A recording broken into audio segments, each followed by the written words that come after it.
Okay, so the data that I'm looking at is from classroom observations that I was taking. In particular, I want to focus on one incident with a child. And this boy, he was dragging someone's backpack with his leg and running into the classroom. And I'm sitting in the classroom and I'm watching all this as the kids are coming in, and the teacher yells at him and tells him to get out. Then I see another teacher come along or another personnel, and because I was observing, they closed the door, and the boy just showed up an hour later.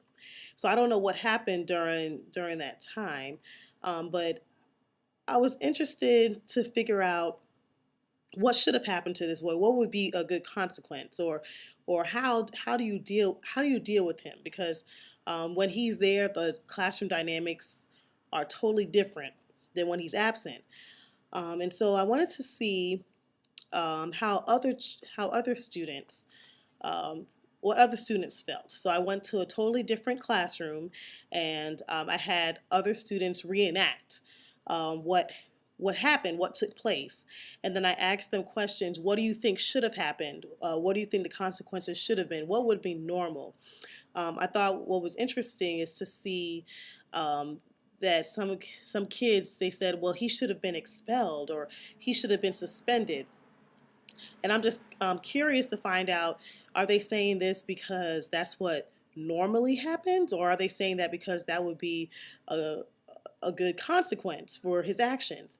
And so, even when I asked one of the kids that you saw and seen in the video, did you feel threatened? Did you feel bad about this student dragging around your book bag? And they said, no, we thought it was funny. And so, what kind of consequences would an action like this have in a classroom? Um, just behavioral? Is it his behavior is distracting to the classroom instruction, or how do we make sense out of what happened? How do we make sense of how this young boy should fit into a classroom? How do we make sense of how kids are supposed to act in a classroom, or what is the norm, or does every kid have to fit into the norm? What if they don't?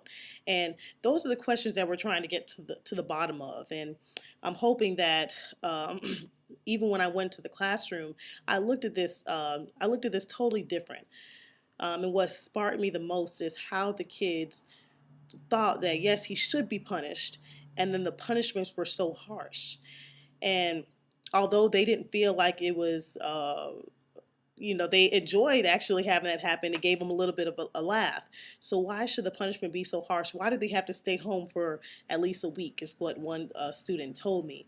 Is that because that's how they've been treating these kids, or what makes the difference on how these kids are treated, or what constitutes good behavior? What constitutes bad behavior? Should he have been giving a warning? No student said that he should have been given a warning. It was all the way to suspension, expulsion. And so, how do we change the way that these kids um, view their behavior and their behavior in the classroom? So that's what we're hoping to get to the bottom of this data, and actually going to another classroom and reenacting and hearing from these kids um, shed new light on how I saw one of the incidents in my data.